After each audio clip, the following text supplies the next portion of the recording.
Rio de Janeiro with a big man.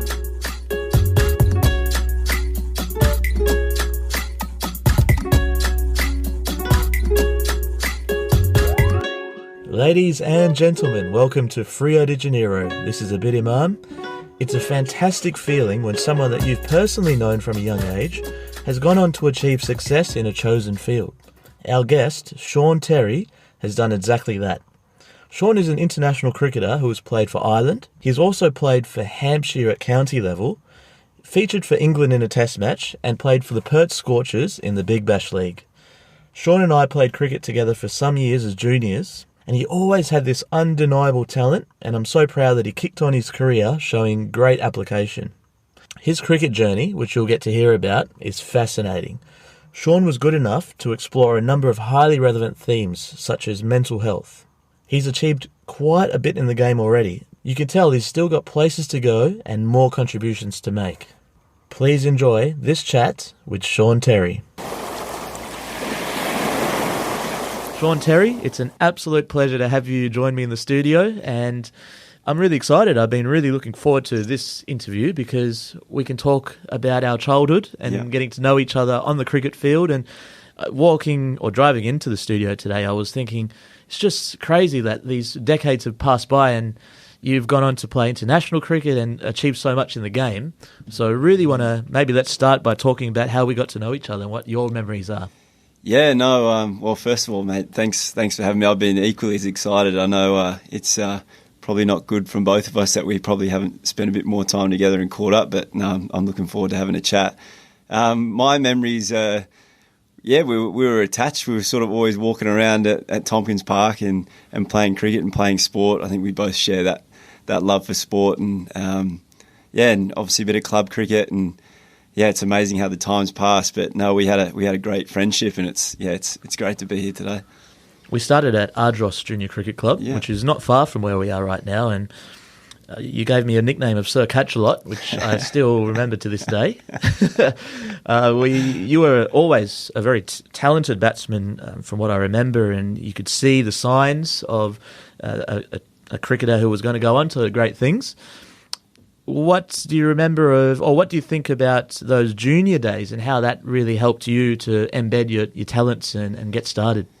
Yeah, I've always sort of reflect on club cricket. It's amazing how you just have that love for the game, and I just remember I've actually thought about it recently. You wish that you could sort of harness that feeling you have when you're a kid and playing club cricket. There's no pressure. You're just playing for that pure enjoyment. And obviously, being from a cricketing family, it was just all I ever wanted to do when I was a kid. So my memories of all those days are just great. Loved playing for obviously Ardross and just had so many good times. You still see people now. You just make good friends, and that's what's so great about cricket. But yeah, all positive memories. I think I was lucky moving over from England. I got to play over in Australia, a bit sunnier and a bit nicer. You were born in England. Whereabouts? And then when did you actually make the move over to Perth? So I was born in Southampton. So Dad played county cricket for Hampshire, and so spent my first few years over there. And then luckily they made the decision when I was about 5 years old, when Dad retired from cricket over there. He moved over to coach Melville. He'd spent a few summers over playing for Perth, and I think both my parents sort of fell in love with it. And I'm pretty thankful that they made the move. You mentioned your dad played cricket for England, Test cricketer. What sort of environment was that, having someone who had achieved at the highest level, having someone who's your dad as an influence growing up playing cricket too? Yeah, I think obviously without realising when you're a kid and you're spending time at so it was Northlands Road was Hampshire's old ground, and from what I hear, I was just always there, always around, and when you grow up in that environment and you're around, you just develop a love for the game, and without knowing, you just everyone wants to be like their dad a lot of the time. So just all my memories from England are all cricket related, and obviously that's where I fell in love with it. And obviously you look up to your dad, and obviously I look to follow a similar path to him. It looked destined that Melville Cricket Club was going to have a big role in your career, because I remember when we would finish our Ardross Junior Cricket Club games, usually finishes around 12 o'clock, and then the Melville boys right next door would start their warm-ups, and we'd go straight over and join them. And it was great access to a team that had some fantastic players at the time. And, Adam Voges was knocking around, Scott Millman, players who went on in their careers. So what do you remember from that step, playing from Ardross to getting to finally represent Melville Cricket Club yourself? Yeah, it's amazing. I look back now and you go, playing for Melville, even you go to the trials, and obviously at that age you don't realise that you're probably a bit more talented than everyone, than a few people, and you go to the trials and you're just hoping that you're going to get it in. Because for me, playing for Melville was such a big deal, because obviously I've been at the club since I was 5-6 years old. So for me, it was the pinnacle at a stage where you go, I've got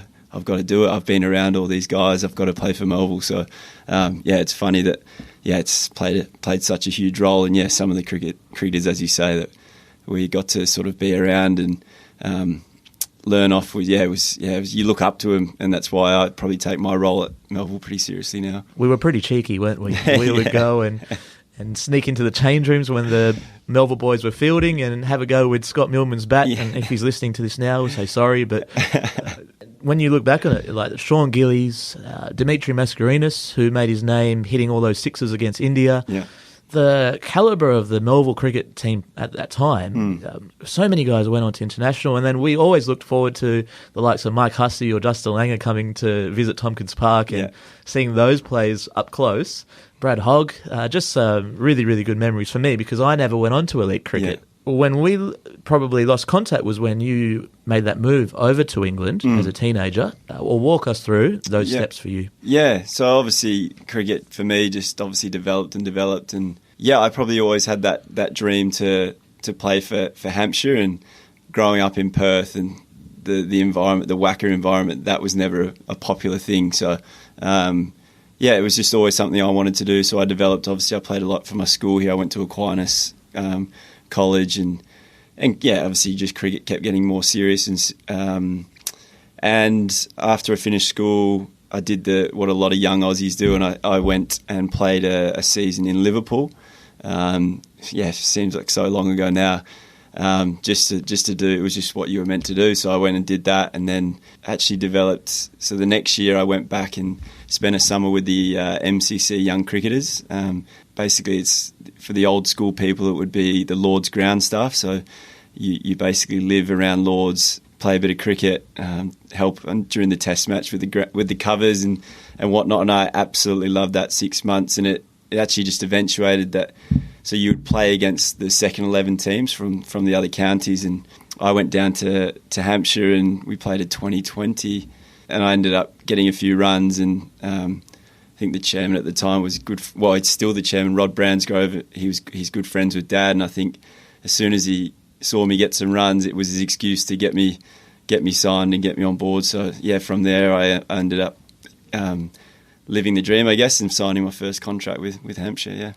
So many Australian cricketers talk about going over to play county and how they learn about the traditions of the game and the grounds and the legend and gives them a greater appreciation of it all. You said you had some really fun tasks at the MCC. What were some of those? Were you involved with test matches and things like that? Yeah, so any test match we used to get assigned roles in the morning, basically. So you rock up and you'd either be handing out programs, or you'd be on the covers, or there was one job where you had to suit up in your MCC blazer and you had to sit in the pavilion and basically confirm who was the next batter coming out. So I remember the test matches I did with Sri Lanka and India. So India was all right because you obviously knew Tendulkar, Dravid, and then some of the Sri Lankans. I'll go with Jai Wardner and Sangakkara, and there was a couple of tough names. So a few of the boys struggled with that one. But it's obviously amazing to be at Lords and be involved in a test match. If anyone's listening about Lords and you're thinking about it, you have to do it. It's the Catalina wine mixer of cricket. Yeah. One of the greatest things you could go to as a sports fan. Some mates and I just went in August past to the Ashes. Yeah. We had a day 5 ticket, Yeah. and we were so happy that it rained on day 1, which meant that day 5 would happen for us. And it was like Christmas, just being able to walk behind the members area and see the blazers and just the elite nature of that whole ground. And the buzz that it just has, people talk about the buzz, you just hear this sound and it's amazing. So, lovely place. You said the blazer. Did you get a proper blazer as the MCC? We got a MCC Young Cricketers one, so it's just a navy blazer with the MCC emblem, but still got it and hold it close. Something that people were debating even over there was, how do you pronounce is it Marylebone or Marylebone? I always went with Marylebone, but there's a few different ways to pronounce it, and they take it very serious, the MCC members, so you don't want to get it wrong. Was it a bit of early on culture shock in terms of the level of cricket for you, and how did you sort of react to that? Yeah, I think for me, growing up, I probably was always talented, but I probably never scored the amount of runs that I probably should have. And then it all happened very quickly. And I probably, when I first started at Hampshire, I felt like a bit of an imposter. I was like, oh, I've got here, because I obviously had a couple of great innings in Hampshire side. I was just, some of the players there I used to look up to, because Dad was still involved with them for a while after he played. So, and then I was in the same changing room. So I probably felt like, oh my God, what am I doing? I'm probably not good enough to be here. So that was my initial thing at Hampshire, and then I grew into it. I played my first game my first year, so it happened pretty quick. Was it just an innings that helped you get over the imposter thing, or was it just time and hard work, grinding? Yeah, I think just once you're around the environment, you just get used to it.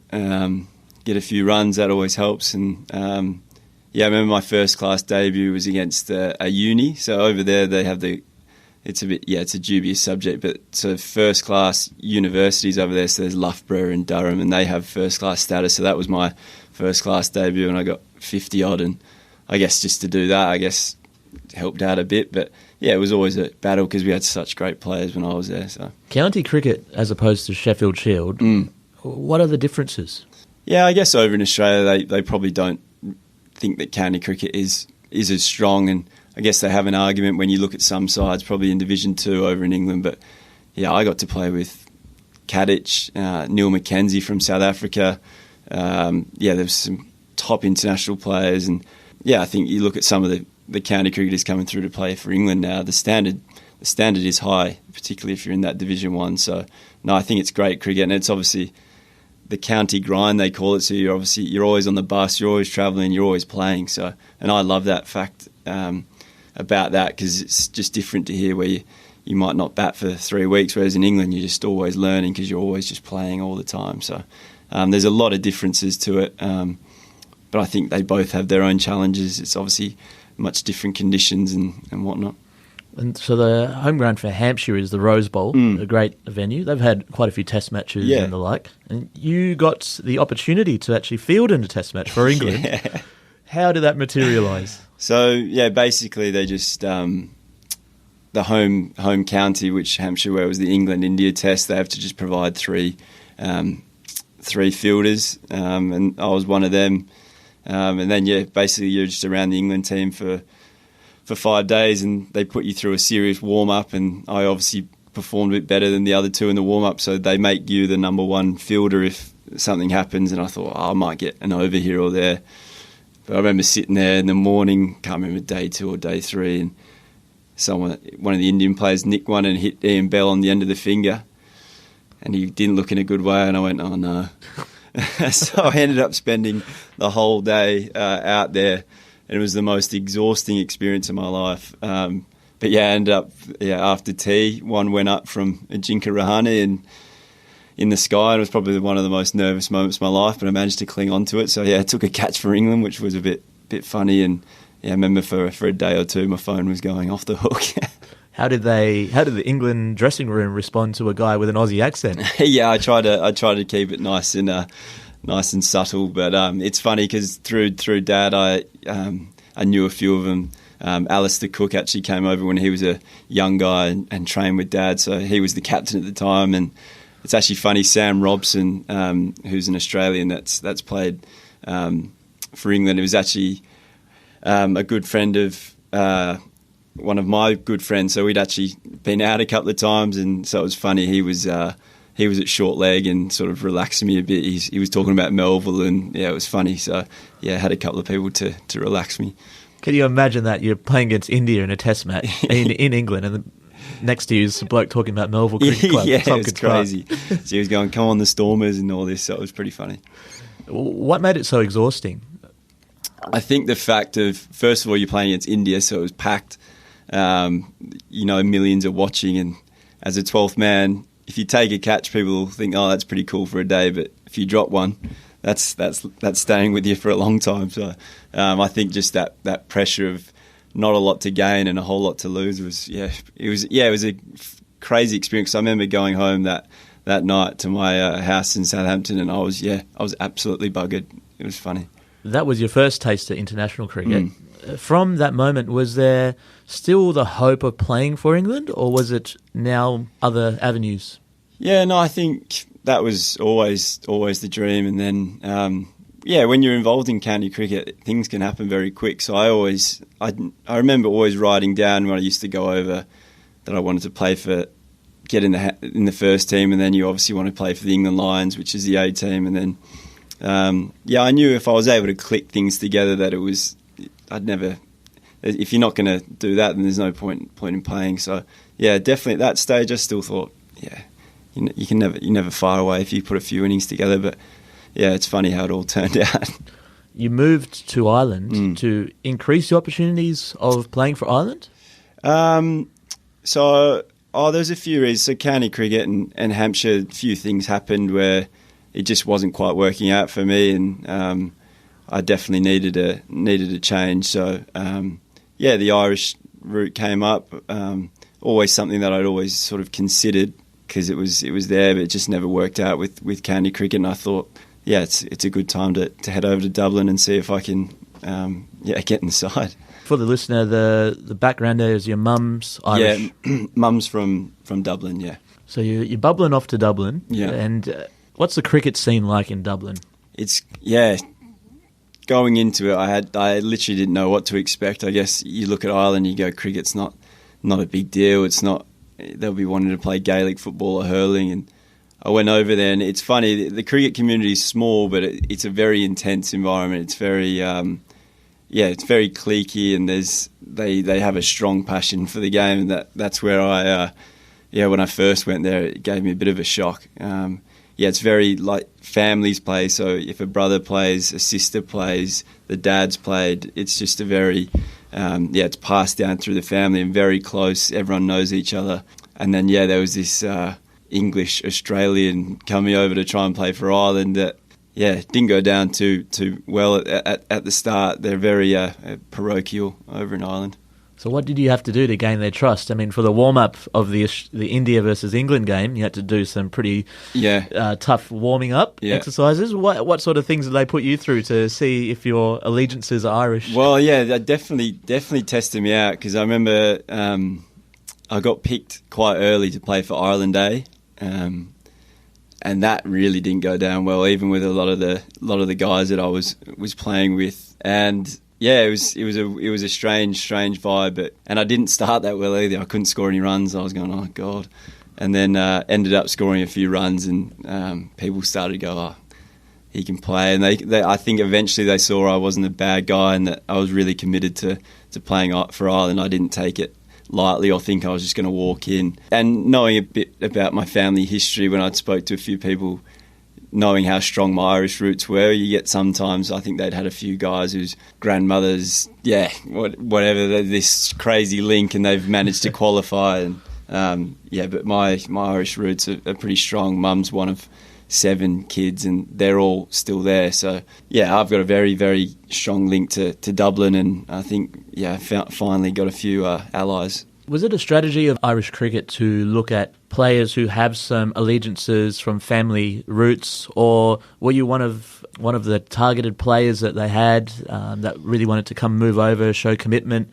How are Ireland sort of looking at that? The community of Irish people outside of the country, is that a target for them? To be honest, I don't think it is. In chatting to a few people, because there was that period where they first emerged onto the scene. I think it was 2007, where they beat Pakistan, and it was where Bob Woolmer, that mysterious death, and half the side was Australian. And I think, from what I hear in chatting to people, I think it rubbed a few Irish people up the wrong way, and they started to go down the route of trying to produce Irish players. So I don't think they actively do look for that. And I think for me, it was actually me going, listen, I want to come and play.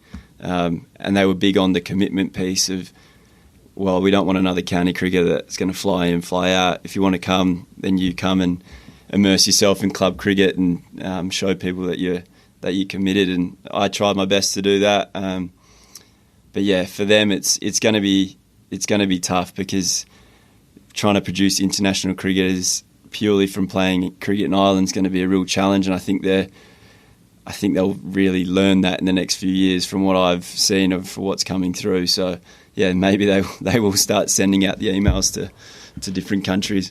Yeah, you can see how competitive international cricket is getting with T20, and Afghanistan are becoming quite strong. And that was the nation you had your debut against? Yeah, no, my first game was in Belfast against Afghanistan, and yeah, it was crazy. It still is one of the most special moments. And it does seem to happen with me. Some things just sort of happen very quick. I ended up playing an A game. I got a double 100 against Scotland, and I was straight in. And then you're facing Rashid Khan and then the likes. It was crazy. What else do you remember from your debut? Because I love recalling Mike Hussey, who played for so long in Shield cricket, and you see him in tears, trying to fight tears, facing his first ever ball at international level. So, or test level. What was it like for you? Yeah, it was a bit surreal, really. I walked out to bat, and Afghanistan, they're quite mouthy, so you come out and they're quite... You don't know what they're saying, but you knew that it wasn't nice. I remember that. They had their keeper, Mohammed Shahzad. I don't know if they're quite a porky keeper. Yes. So, he was into me. Had Ed Joyce at the other end, who's probably Irish cricket's legend, really. He was at the other end, and I remember I got off the mark first ball. I wasn't in for very long, but it's something like that. It's a very proud moment when you step back and realise what you're actually doing. You're representing a country. I was representing... It's probably the first time where I'd represented my mum in terms of that, and really, it was special. Yeah. Were your parents there? No, they didn't come over. But I had my auntie actually over there. But not too many people like the drive to Belfast with Dublin licence plates on. True. Well, not long after you played against Australia, the might of Australia. Surely that was a game the parents came to? No, so that again happened really out of the blue, because I flew back to Australia from Ireland, and they'd picked a squad to go to South Africa to play South Africa and Australia, and I wasn't originally in it. And then I had a call. I was having a net at Leeming, so I had a call from the coach, John Bracewell, and I was like, that's strange, because I don't think I'd ever got too many calls off him. And Ed Joyce, who got injured, and they said, you could fly to South Africa tomorrow. And so I ended up flying to Johannesburg and wasn't meant to be in the team. And then Niall O'Brien, who's another Irish cricket legend, fell over in the shower or something. so then I was in this hotel in Johannesburg, and we actually played South Africa first, and I played that game. And then, we played the Aussies a couple of days later. Which ground was that in South Africa? So it was Willamore Park, so it's in a place called Benoni, so just outside of Joburg. It was crazy, because I remember the first game was against South Africa, and got told in the morning that I was going to play. And I thought, South Africa, Ireland, there won't be much of a crowd. I remember driving in and going, there was people setting up barbecues on the hill, and it was packed, absolutely packed. Because obviously Benoni is not a place where they get to see the South African players, De Villiers, Du Plessis, and guys like that. So, heart sunk a little bit there when I saw the size of the crowd, and then you're obviously out there, packed house, and Quinton de Kock, and as I said, Du Plessis, and guys are whacking it all over the place, and it was a crazy experience. the Australia game, I did see the footage of because Steve Do we Smith. have to talk about this? I knew I wanted to soften you up before we talk about it, but it was a weird sort of dismissal for sure. Yeah. What are your recollections of it? I was obviously I'd built that game up a lot in my head. Obviously, singing the national anthems before was a little bit strange, and a few of the Irish boys thought it was pretty funny. They were pinching me on the bum and trying to get me to smile and stuff during the Aussie one, and telling me to sing. And I remember we actually started really well, which we usually do with Paul Sterling. I'm not sure if you've seen much of him play, a really talented guy. So we started well, and then as usually happens, it sort of went to pot a little bit, and 4 down. I was batting 6, walked out to bat, nervous as anything. And the first ball hit me on the pad. And I remember thinking, because Gary Wilson had used, or someone had used the review, and I remember getting hit on the pad and going, oh, that's outside. I was like, that's not out. And I was thinking about, don't give me out, because we haven't got a review left. And then, as you would have seen, it went to Steve Smith, and he threw down the stumps before I stepped back into my crease. So, and it's funny, I remember, I still have the image of the zing bail flying past my ear and going... And then I think Matthew Wade or something said, call me an idiot or something. Oh, God. And then, so I went to third man and I was run out. Yeah, it was pretty embarrassing, but it's one of those things. Yeah, and he was just in slip, wasn't he? He was in slip, and he threw down the stumps. I actually stepped back, and it just looks terrible because I stepped back and I didn't actually step into the crease. And I got a bit of stick about it from people, but at the end of the day, I know at that moment it happened very, very quick. So, it was one of those stories that I'll have to deal with. So who was bowling against you? It was actually, what's his name? He was on his debut. He plays for South Australia. Daniel Worrell. So it was actually his debut. Yeah, he's obviously a good bowler, and wasn't one of my best experiences. But yeah, to still be able to walk out and play against some of those guys was unreal. That was 2016. Yeah. You retired shortly after that. Which would have come as a shock to many. Also in the research for this, the coaches were shocked. Yeah. Where did that come from?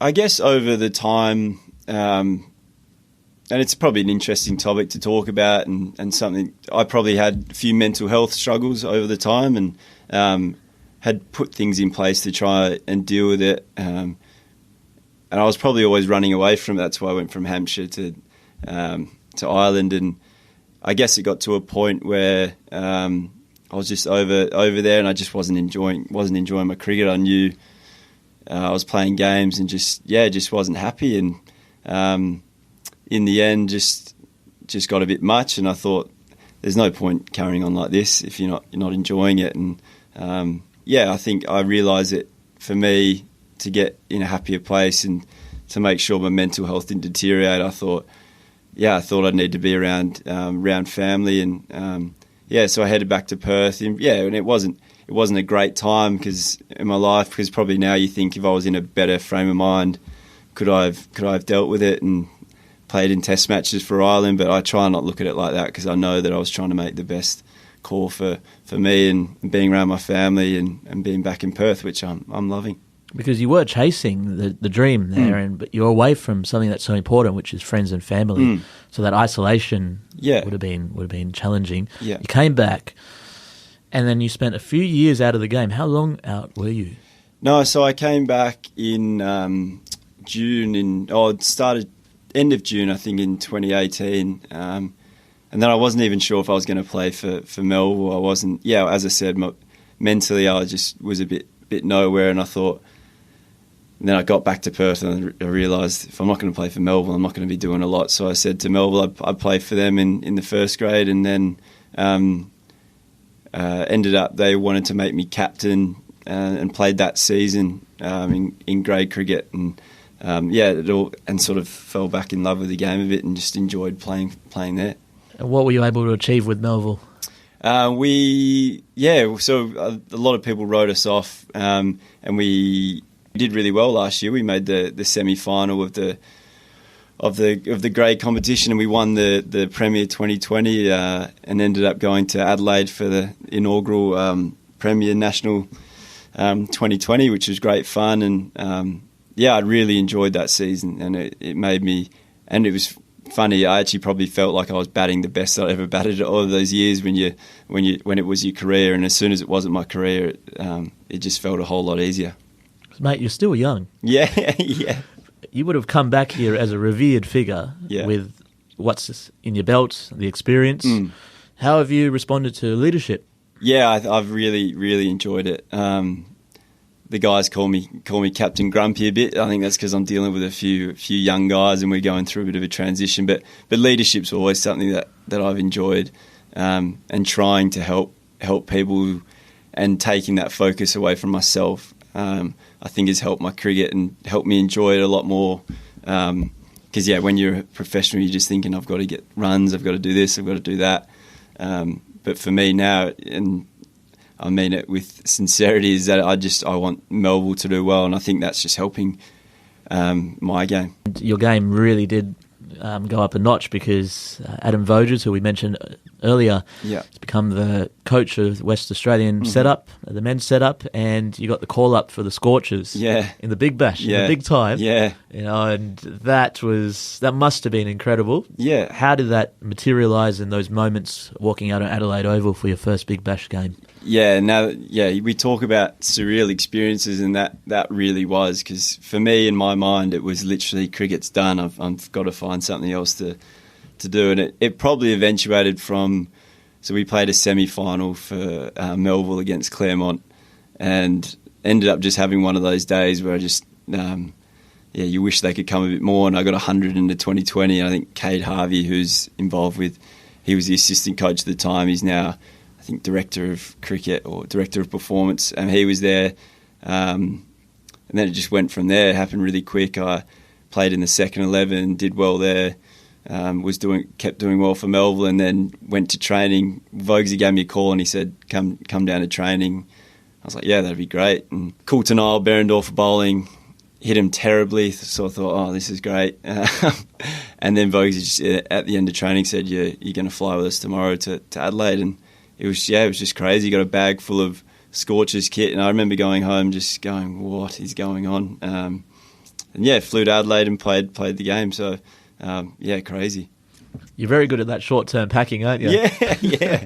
Just, it was surreal. And for me, that's one thing I didn't think would happen, is to play in the Big Bash. But I guess now you have that taste of it. You want to go again. You are a cricketer who's, I remember, classic shots, beautiful cricket shots. Yeah. How do you find the advent of 2020 cricket, where it's more 360, you've got all these fancy names for shots? Yeah. Back in the day when we were playing, like Ryan Campbell was the most exotic cricketer, but now that's the norm. Yeah.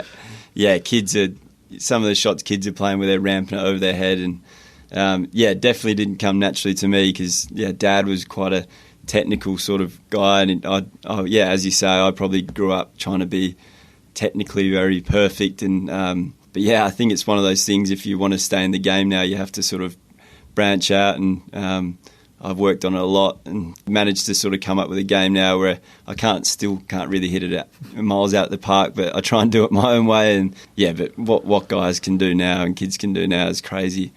Old boys like me have got to learn off them. Do you feel like the dream of what you achieve within cricket has changed a little bit more? Because it used to be that baggy green. Test cricket is still an amazing spectacle for those that really appreciate it. Yeah. But for people who are new to the game, maybe it's not the most quickest sell. How do you find it for the cricketers you're working with at the moment, the young guys? Are their goals changing within the game? I hope not, because I still think that baggy green, well, from what you hear Australians talk about it, and just playing Test cricket still has that prestige about it.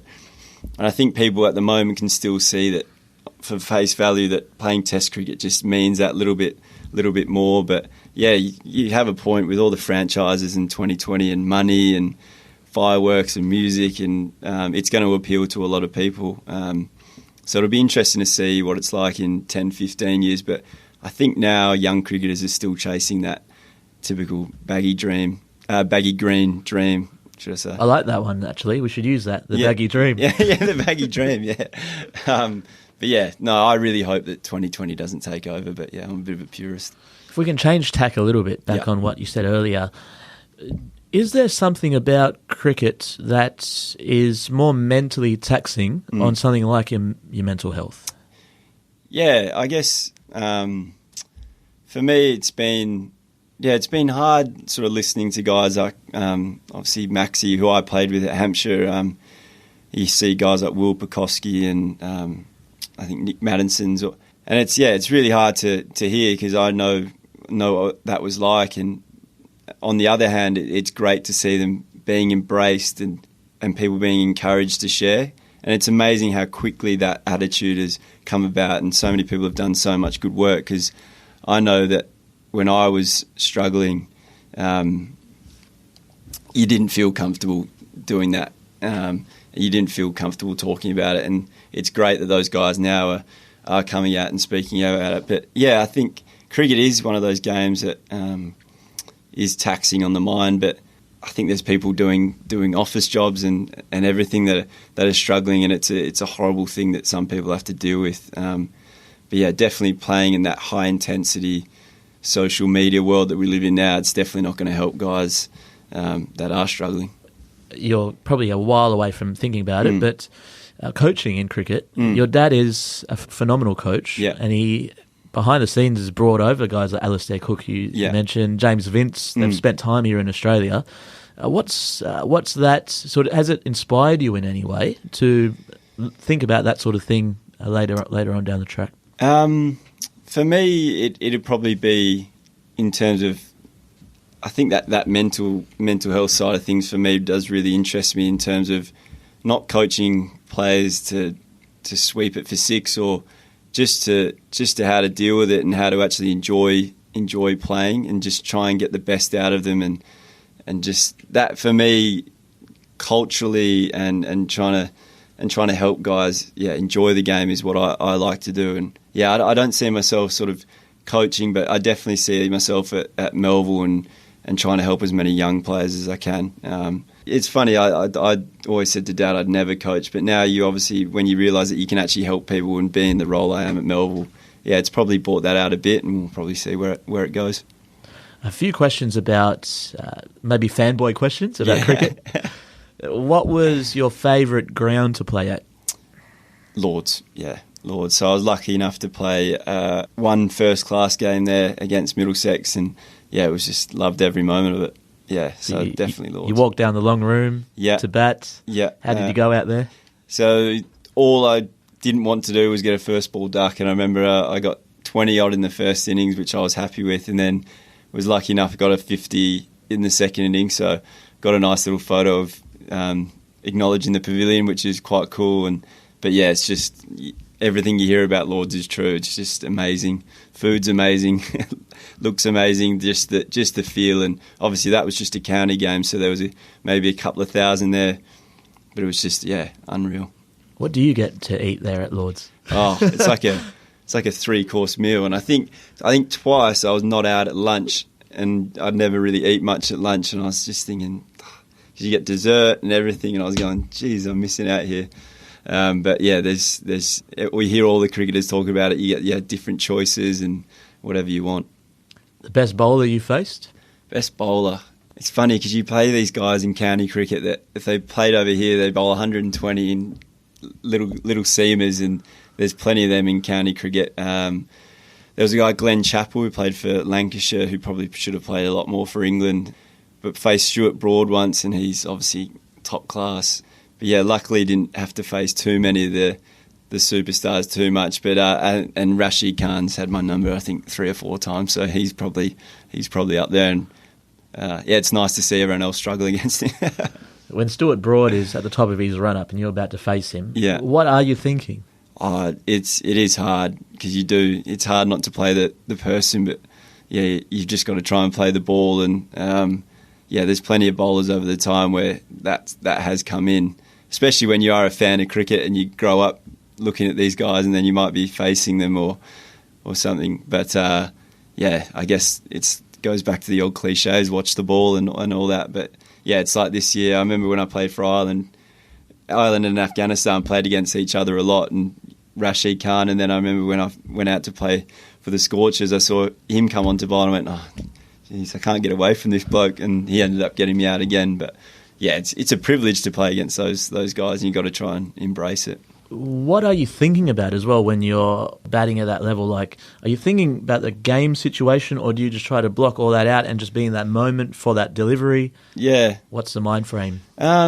It's funny because for me, when I've stepped up a level, when I used to play for Hampshire, I'd go from the second team, I'd get the odd first team game here and there. I usually did quite well, and I think it's just because you're so focused and you're so keen to do well, whereas sometimes I've probably struggled at the lower level where you're probably not at that heightened level of arousal. So I've always enjoyed that step up. I like the word arousal. Yeah. Good use of that.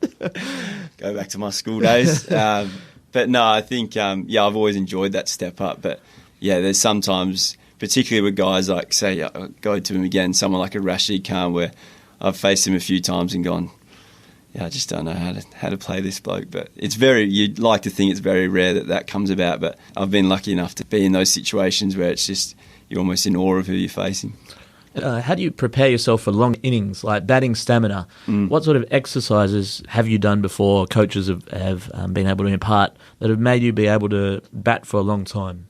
Yeah, I guess when I was playing professionally and playing county cricket, I was big on fitness, and I probably have a few too many beers now. I'm probably not in quite the same nick, but for me it was fitness and just trying to, if I felt like I was fit, then I felt like I was mentally ready to bat. So that's important, and it is a huge mental game. So making sure that you have a process and you're aware of what you're doing. I talk to young guys a lot now about just trying to have the same routine, ball after ball, and you hear the best players talk about that. And so I think, you have to. Batting for those long periods definitely isn't something that people are born with. You have to put a lot of work into it. You see Steve Smith, they talk about him. He's always thinking about batting. He's always thinking about problem solving. So he's someone that it's been fascinating to listen to. But I think for me it was being fit and putting a lot of time into your mental frame of mind. Like how you said routine, they say sports people are pretty superstitious. Yeah. Do you have any superstitions? I'm not too bad. I think I've got the old typical left pad on first, that sort of thing. But I think with cricketers, you do it without even noticing. For me, I'd be like, I couldn't do that because that means I won't get runs, or I can't eat that, or it's ridiculous, really. And then what was the innings you remember the most? Innings I remember the most? Yeah, there's been a few. I remember there's been a couple that you just wish that you could. Sometimes you just get possessed and you feel like you can literally do anything with the ball. And I remember that happened once. It was actually the innings that got me into the Irish team. I got a double 100 against Scotland. It was on a flat wicket, but it was just one of those days where I was just you hear about some of the top players say it, and they say it's just I wasn't going to get out and I could literally hit the ball wherever I like. And I remember that innings because you always search for it again. You're like, why can't I do that a bit more? And but in terms of experience, when you play at the big grounds, you remember them. But playing that game for Ireland against South Africa, I'll always remember that because just the crowd, the buzz, because that was what you wanted to do as a kid. And I remember thinking, it's pretty cool. I remember thinking after the game, that's pretty cool. If I don't do that again, at least I got to experience that because, and you can't take stuff like that for granted, especially when it's something that you dreamt of doing, playing in an international game in front of a crowd. So yeah, that's one that always sticks with me. Just I remember walking out and looking around and going, yeah, this is pretty cool. I know you're a soccer fan, or football, as we say. It's Tottenham Hotspur, isn't it? Last year was a good season, but not this season, hey? Not good. You get to a lot of games when you were over in the UK? When I was living in Southampton, I lived pretty close to St Mary's there. So I went to a few Saints games. It was always tough to get to White Hart Lane because just on the Saturdays and just trying to get tickets to Tottenham games is impossible. But I remember I did watch Tottenham at Southampton. I was in the Southampton end, so I had to stay nice and quiet. But I really enjoy the Premier League. What made you Tottenham in the first place? So Dad was a big Tottenham fan. He was obsessed with Glenn Hoddle growing up, and then I think it's one of those things. From a kid, he just would buy me Tottenham jerseys, and so I've still got my jerseys from when I was a kid. And they're an entertaining side to support anyway. Now Mourinho's there, so be even more entertaining. Oh, for sure, for sure. Well, Sean, this was very entertaining. Yeah. I really appreciate your time. Hope that there's many more double tons and triples. We saw David Warner just make a triple against Pakistan. I think anyone could have against that bowling attack, unfortunately. But, mate, absolute pleasure. So good to see you after all these years. No, definitely, mate. It's been good to see you, and we'll have to do it more often. Thank you, Sean. Yeah. Cheers, mate. Take care. Hey, everyone, wherever you are in the world, thanks heaps for listening to Rio de Janeiro. You can visit the show website, abidimam.com, ABIDIMAM, for all of the show goodies. You can subscribe, leave a review. I appreciate it very much. And until the next episode, keep smiling, keep scoring.